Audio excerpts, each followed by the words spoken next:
I'm going to tell you that today's Terrence Bradley testimony was simply I'm still trying to figure out what I saw.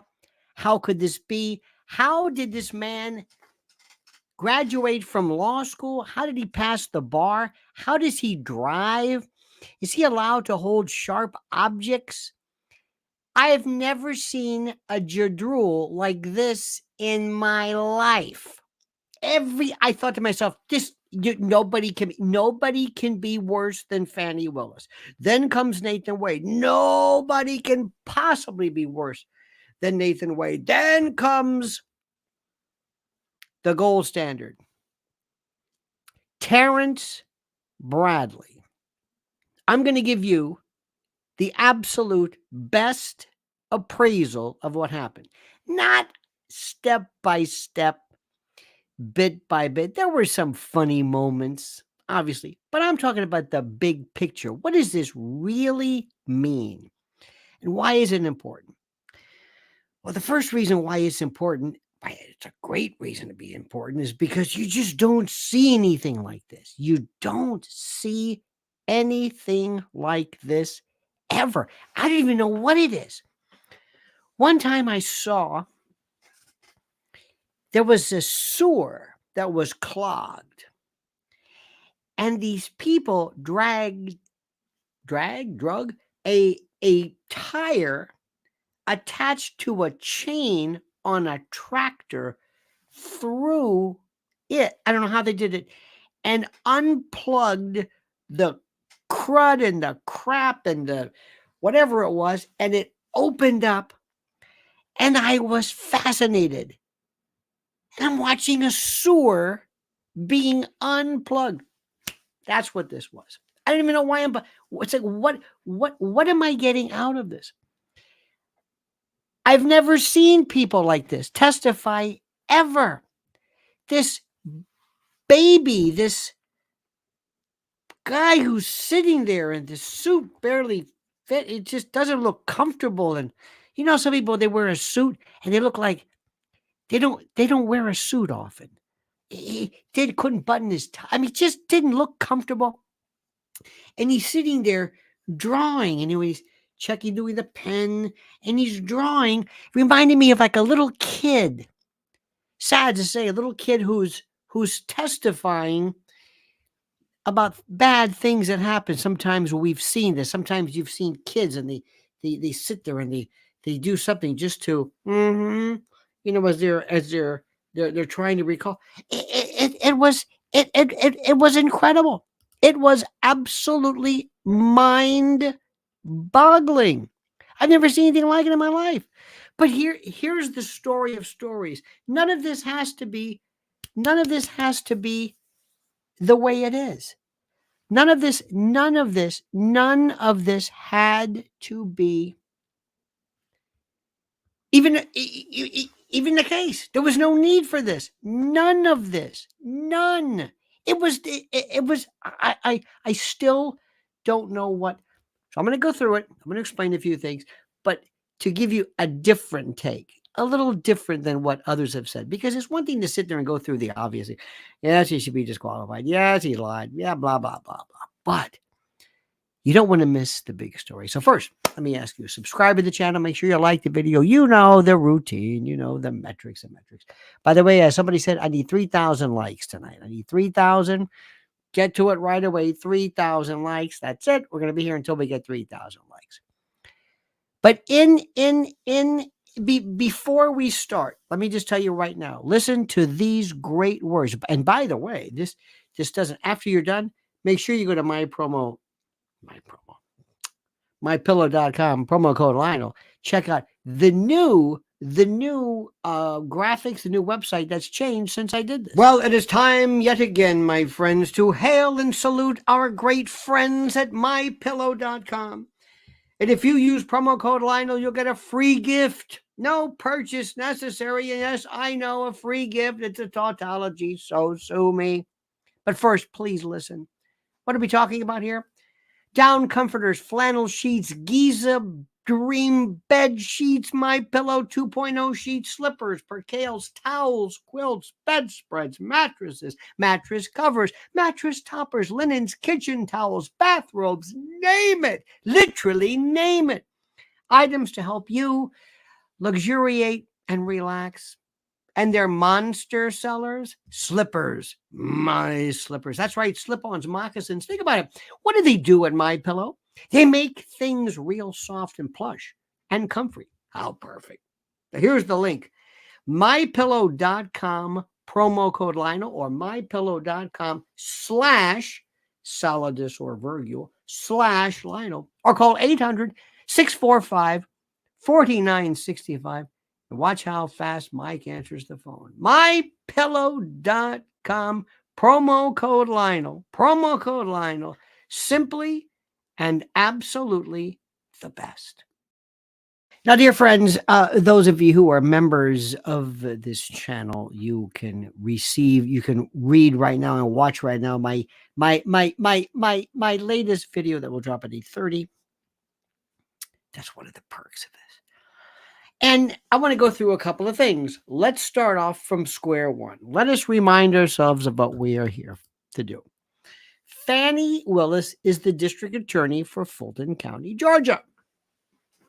She, for reasons no one can figure out, decided it would be a good idea to charge President Trump with, get this, racketeering.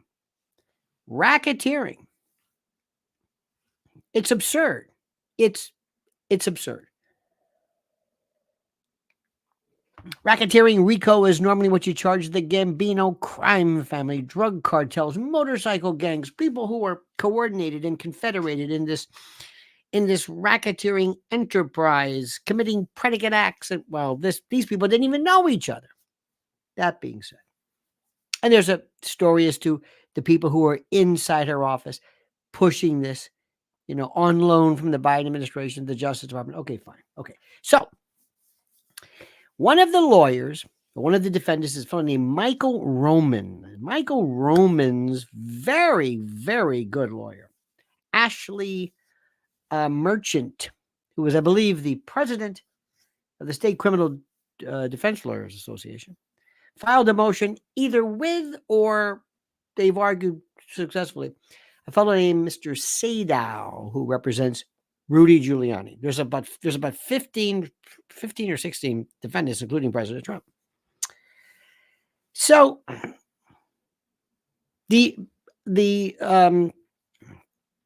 motion was made to disqualify Fani Willis because she was having an affair. She was romantically involved with Nathan Wade, who was the special prosecutor hired by her to help with the case. It was alleged that this man, who is not normally associated with this type of complex case, who does wills and personal injury and that sort of thing, he does things like, he really is not familiar with this. So anyway, they made about, this alleged he made about almost $1 million over a period of time, representing this, probably the biggest client he's ever had. And at the same time, it was alleged that he and Fani Willis, his boss, who appointed him special prosecutor, were enjoying these lavish trips and going out on cruises and going to the Napa Valley and Napa wine tasting, just jaunting about, perambulating, peregrinating the world. And it might have been alleged that they were using the funds, the fees, the special prosecution fees that he's received, either as not ill-gotten gains, but unjust enrichment, whatever the particular theory you want, and that somehow she should be disqualified from this because of the fact that, well, whatever, I guess. And we'll get to that in a moment. So anyway, that was the argument. She should be disqualified because she and he, Mr. Wade, were having an affair. He was appointed special prosecutor, and I don't really get it. And it could have gone like this. State your name for the record. Fani T. Willis, I believe. Now, were you having an affair with your special prosecutor? Yes. And did you put him on the payroll after you started stooping him? Yes. And did he make a lot of money? Yes. And did you go on lavish trips with him? Yes. And did you use the proceeds of monies that he necessarily would have received as a special prosecutor? Yeah, I guess. Sure. Does this in any way affect your decision to prosecute President Trump and others? No. Do you have a stake in this prosecution? No. Does this in any way violate your office staff? Does this do you have rules in your office that would prevent this, that you would prohibit or preclude other people from doing this? We have anti-nepotism statutes, but we may or may not have one regarding inter-office romances, but yeah. And did your decision to seek an indictment of President Trump and others have anything to do with your romance with Mr. Wade? Nope. Mr. Wade, state your name for the record. Nathan Wade. Were you stooping her? Yep. Did you go to Napa Valley? Yep. Cruises? Yep. Were you married at the time? Separated. He could have said that. What the hell does separated mean? That's one of my favorite terms. Separated. Separated. Well, I separate on the weekend, come back Monday. I separate on the weekend. Anyway. Did you stop? Yep. Did you? Yep. If we were to do a cell hawk check, would we see booty calls? Not only booty calls from midnight to 4 in the morning. Absolutely. You'd see that. Text, phone messages. We were a thing. Are you thinking anymore? Sadly, no, but we were. Okay. Did this in any way have any effect on your relationship or on your prosecution of President Trump? Nope. Do you have a stake in this game? Nope. That's it. And you may or may not get to Terrence Bradley. Terrence Bradley. What's your name? Terrence Bradley. What do you do? I was a law partner with Mr. Wade, and I represented him for a while in the divorce matter. Did he? And you wouldn't need Terrence Bradley because nobody would be contesting. They would have said, yeah, I did it. Yeah, we had to. Yeah, we did it. And I'd say, Your Honor, Judge McAfee, yes. Why must the case be disqualified? There is a conflict if she has a stake in the prosecution. If she's, she's prosecuting maybe somebody who's one of the defendants used to work for her, or maybe if she was prosecuting Mr. Wade or something. But what difference does it make if Wade comes or goes, or if they go to Napa Valley, or they don't have sex or whatever? He's still getting prosecuted, and it doesn't make any difference. What the hell difference does it make? That's what he could have argued. And you know what? They'd be hard pressed to answer it. Act like nothing's like, oh, yeah, man. Yep. I'll never forget one time, one of the best answers I ever heard. On a radio station that worked years ago, there was a guy who he and this other woman were kind of seeing each other, and they eventually married. And he was technically her boss. I mean, nobody really brought up any complaint. It wasn't. This was before all that stuff. Anyway, so somebody brought up the complaint.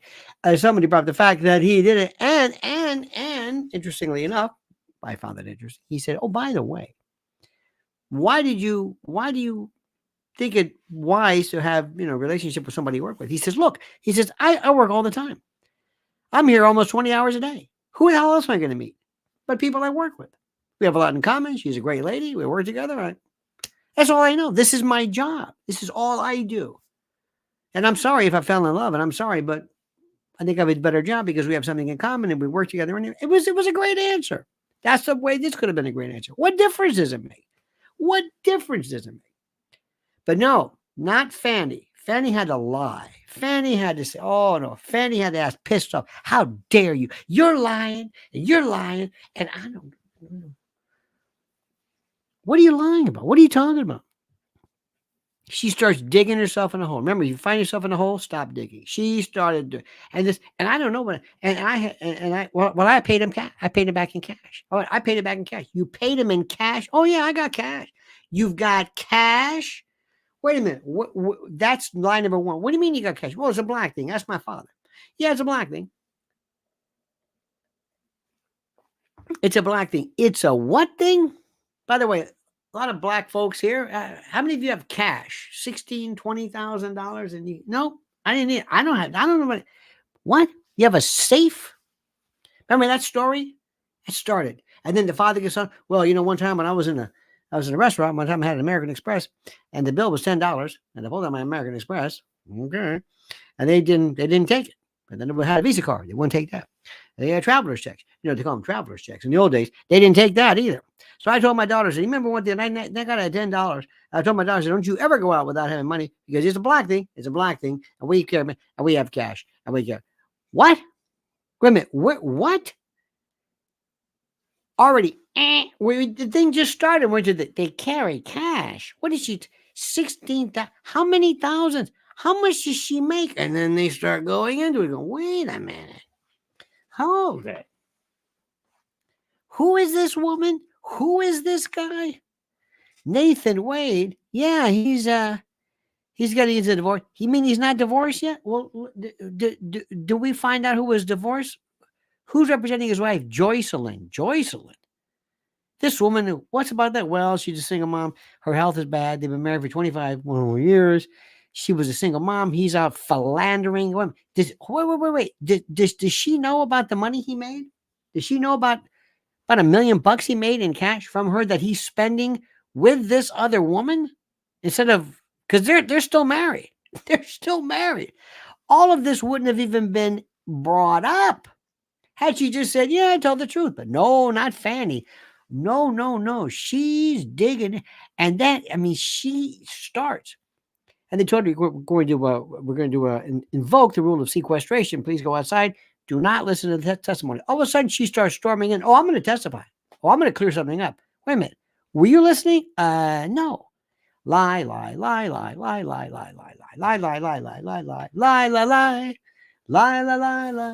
and Garfunkel, right?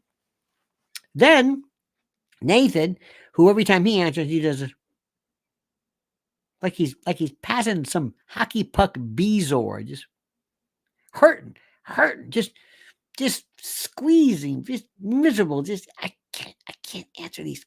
I can't answer these questions. I can't. God. And this is getting to say, who is this guy? Now we're finding out that he may have changed, allegedly changed his testimony, his statement in an interrogatory.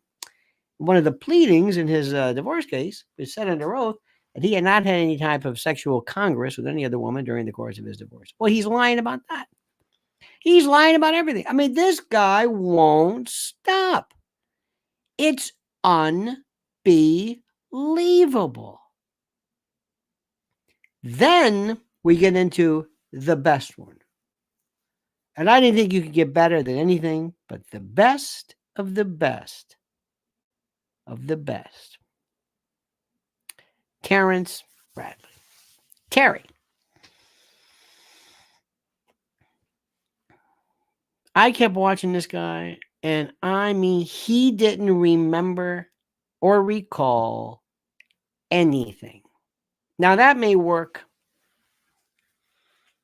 That may work if you, I don't know, if you're maybe a mafia don or you're Joey Gallo or something. Or, maybe you could take the fifth instead.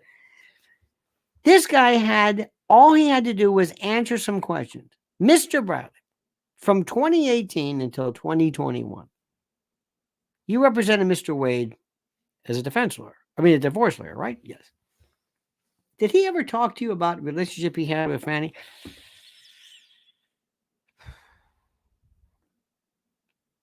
And he would be so still that I would look at I thought maybe the Zoom or with the camera, it froze. I'm looking at him. Is he okay? Is he moving? He wouldn't even like blink. He would just stare. Okay, Mister. Anytime, Mister. Just did you have a conversation? Yes or no? Wouldn't answer. Then he'd say, I don't remember. After all of that time. Now here's the story. You know what you're there for. You know what you're there to answer, right? You know what you're there to testify to. You know it. You're there for a reason. You're there to answer questions about this. It comes down to whether your client, whether Mr. Wade, had sex with Fani Willis at any time during 2022, prior to 2022, because they said we never had any kind of relationship until 2022. That's it. Not only that, when you were given the motion, it says at the top, motion to disqualify, you know exactly what this is about. There's no, and he's writing things like, sounds good to me. So he's basically providing, he didn't do that. He didn't go to that nonsense of, no, he was fine. He remembered. Since then, his memory's gotten worse. Since then, instead you think, I've been asked this question a million times. And the answer is, no, I don't remember. Yes, I remember. Yes, I did. No, I didn't. I know the answer.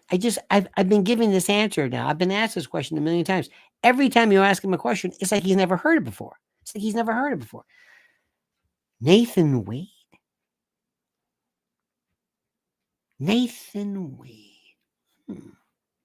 Oh, Mr. Oh, yeah, I forgot. Yeah. Fani Willis. Sexual Congress. What is that? Does that include intercourse? Intromission? Coitus? Yes. I remember. I don't recall whether he told you. No, I don't recall what intercourse is. I don't know. It was a joke. And I'm thinking to myself, I cannot believe what I'm saying. I can't believe what I'm saying. He can't answer anything about anything when he's been asked this question at least 50 times. You think he's here for the millionth time? Yes, I've asked. I know what I'm here for. I'm here to answer the question specifically. Whether I know whether these two were having a relationship prior to 2022. And that's it. Our good friend says Eternal Recursion said it has been suggested that Bradley has been threatened. If so, maybe he's trying to construct an answer that won't get him whacked. Well, I don't know about that, but maybe they could have had something maybe in camera. That means in the chambers of the judge. Maybe they could have just, I don't know. But here's the thing. And by the way, Eternal, thank you so much for that. Here's the thing that I think is interesting. The judge seemed almost to be as pained by this as possible. And I bet you the judge is thinking to himself like this. Now, let's see. If I grant this motion, he's probably thinking to himself, if I grant this motion to disqualify her,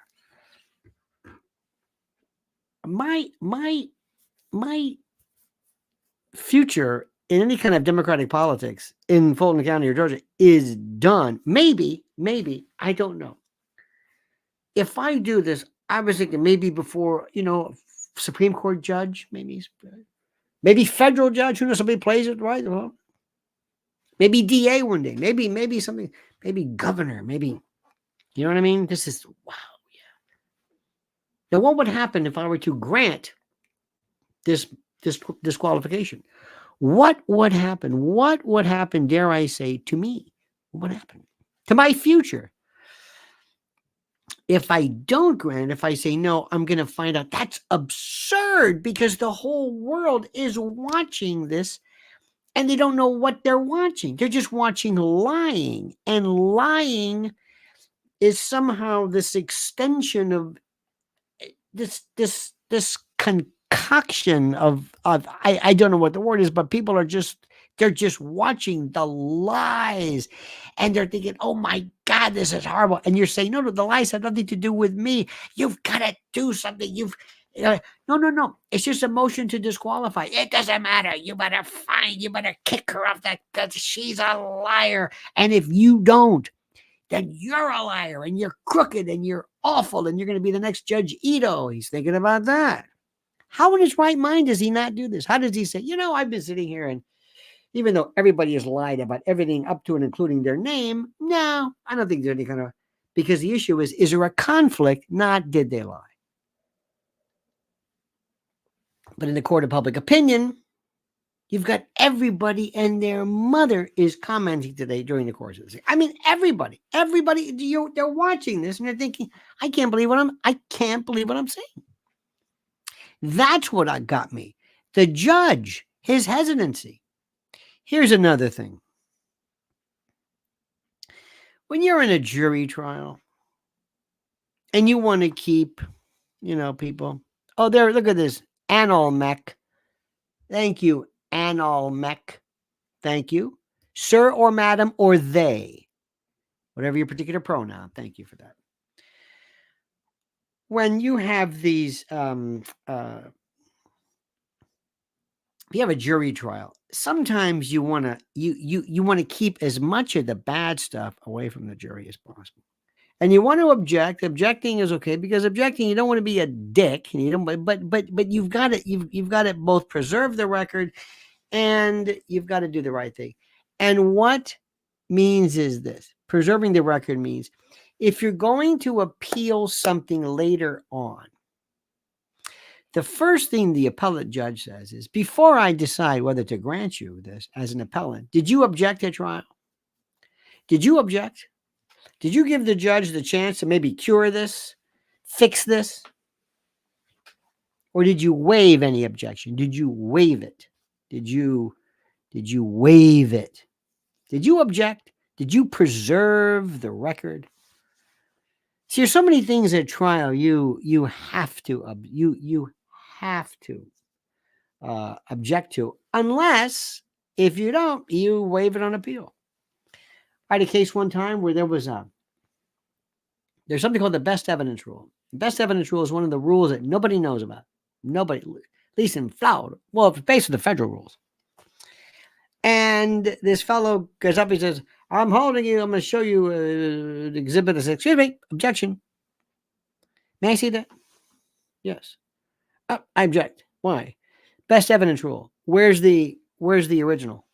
Where's the what? Where's the original? You have to explain why you didn't bring the original in.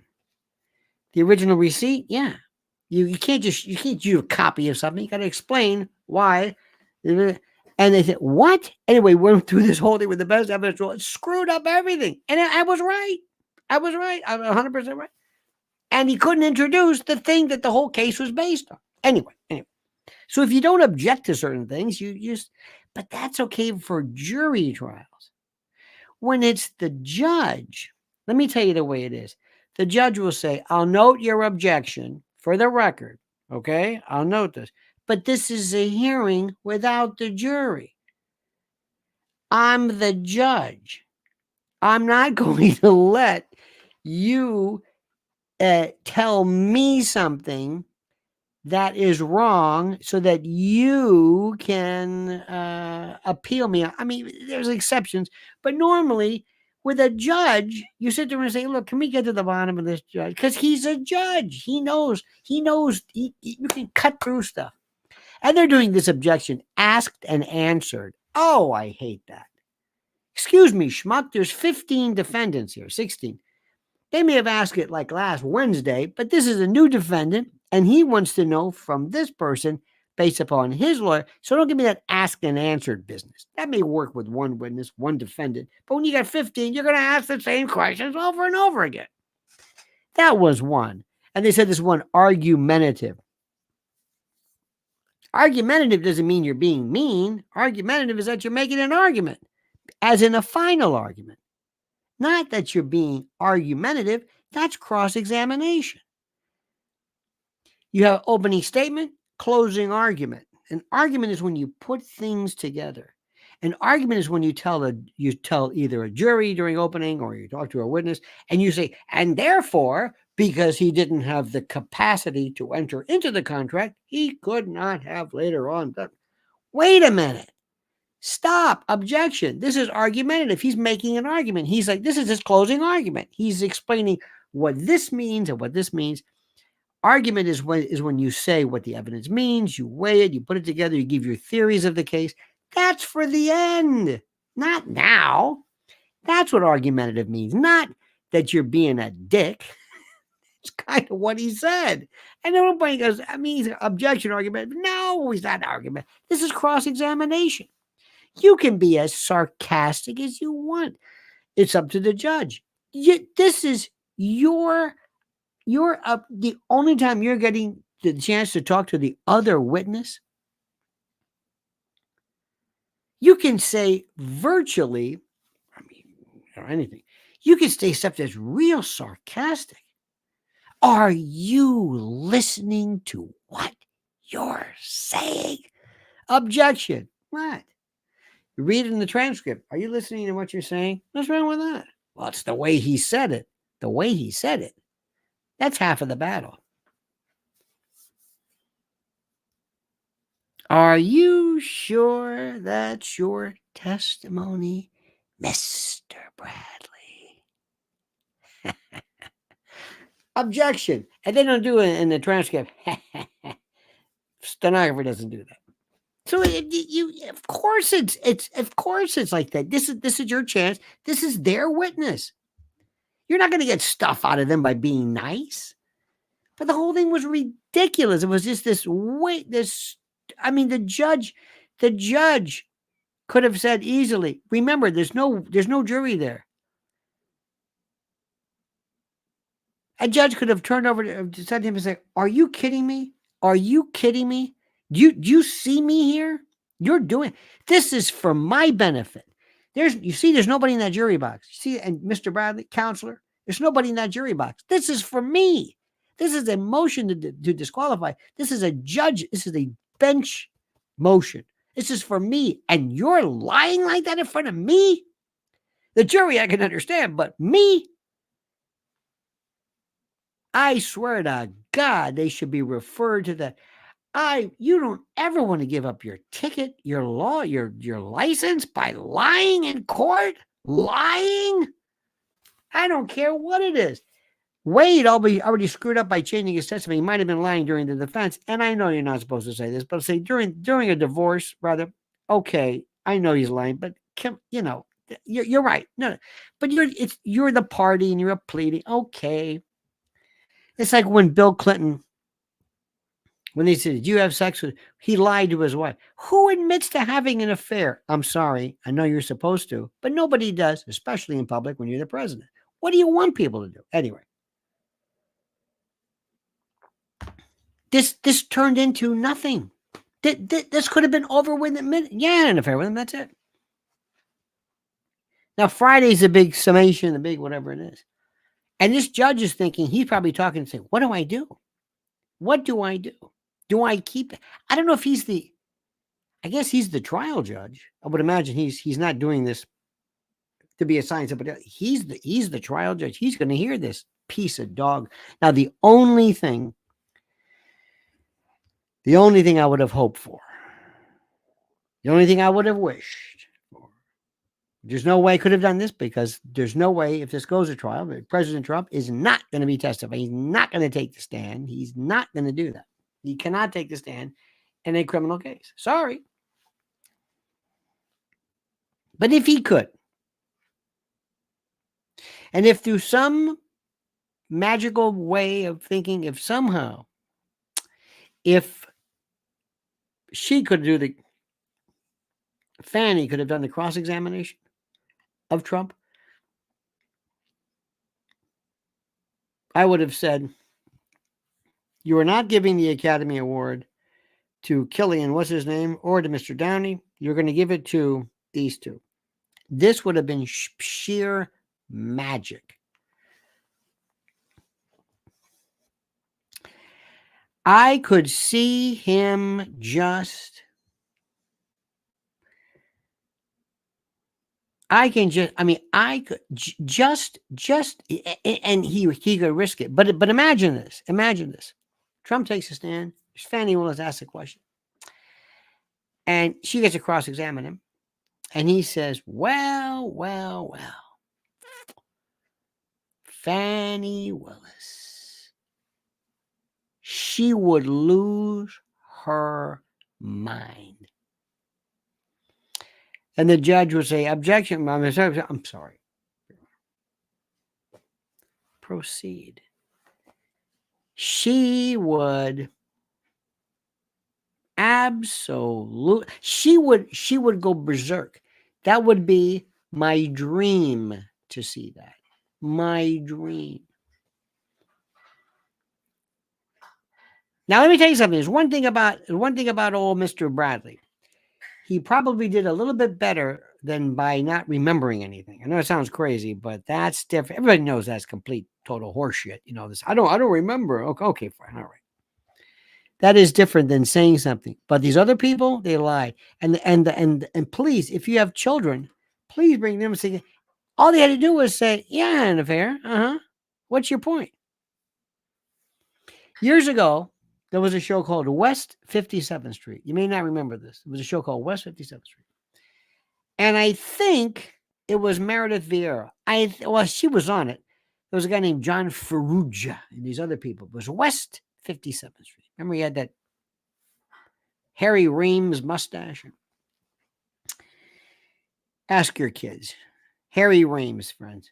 Anyway, so there was an evangelical kind of a preacher, kind of a shady Ernest Angley type.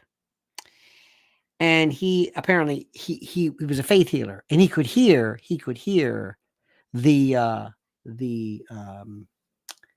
what am I trying to say? He could hear the words from God. He could hear from God. And what happened was his wife would go, hear me out. His wife would go out into the audience ahead of time and talk to people. And they had microphones and she said, oh, what are you here for? Well, my husband has sugar diabetes. Does he? Yeah. Yeah, we've tried everything. So she makes a note of it. Now he has a hearing. He has an earpiece. The wife is talking to him, and the amazing Randy is picking this up on some kind of a receiver. And you can hear this. 4th row, 3rd from the left, lady with the red sweater. Her husband has sugar diabetes, even though it's redundant. And he says, I'm feeling the word of the Lord. Wait a minute. Hang on now. I'm thinking, you're here for a loved one. You're someone you love, perhaps a spouse. Yes. That'd be warm reading versus cold reading. And he has, wait, sugar diabetes. How did you know? Because the Lord has directed me towards you. Anyway, so they record this. They get this. I think it was Meredith Vieira, maybe not, but I remember this preacher was there and he goes, yeah. Reverend Thompson? Yes, ma'am. We'd like to talk to you. Yes, ma'am. I want you to watch this. They have the video. Is that you? Yes, ma'am. That's you on stage, right? Yes, ma'am. Listen carefully. And they superimposed, they dubbed his wife speaking to him, and you hear it.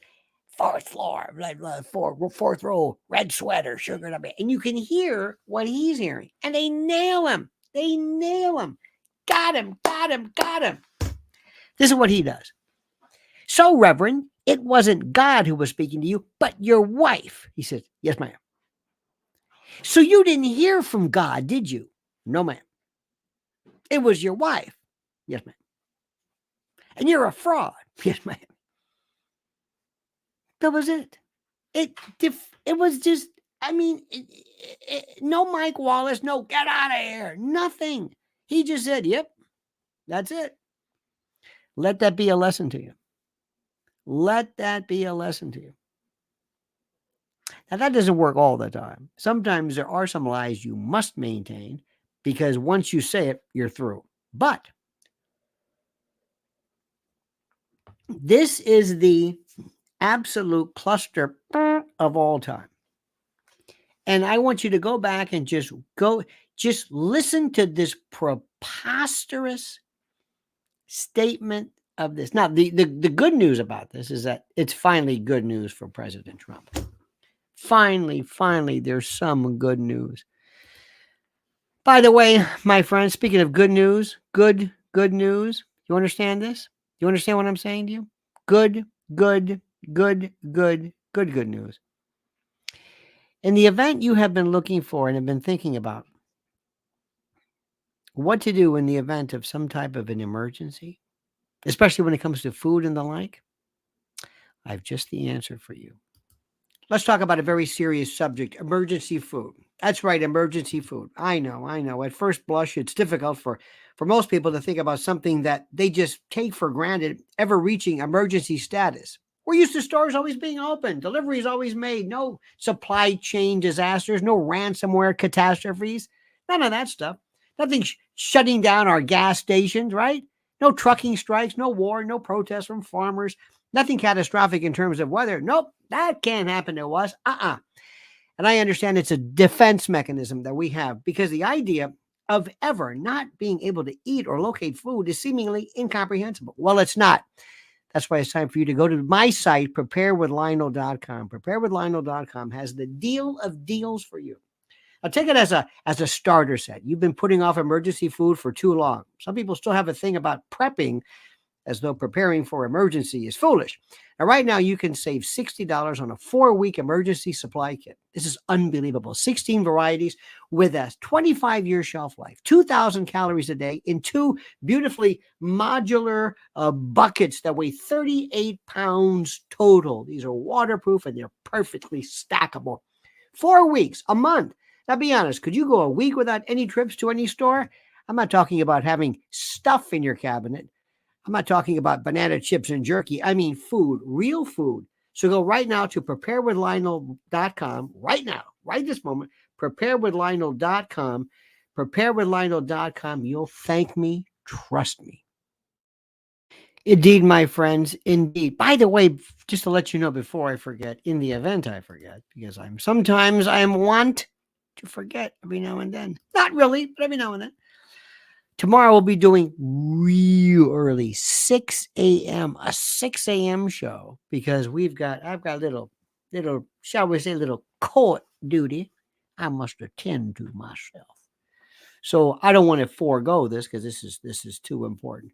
But this, my friends, is something. Oh, so that's tomorrow at 6, before I forget.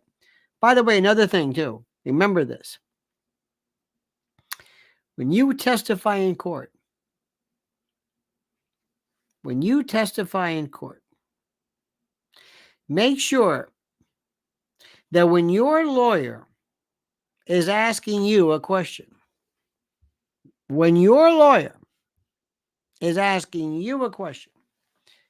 get that answer out. Get it out before the other side can object. Don't think and hem and haw. Get it out. Because your lawyer wants you to answer that question. Get it out.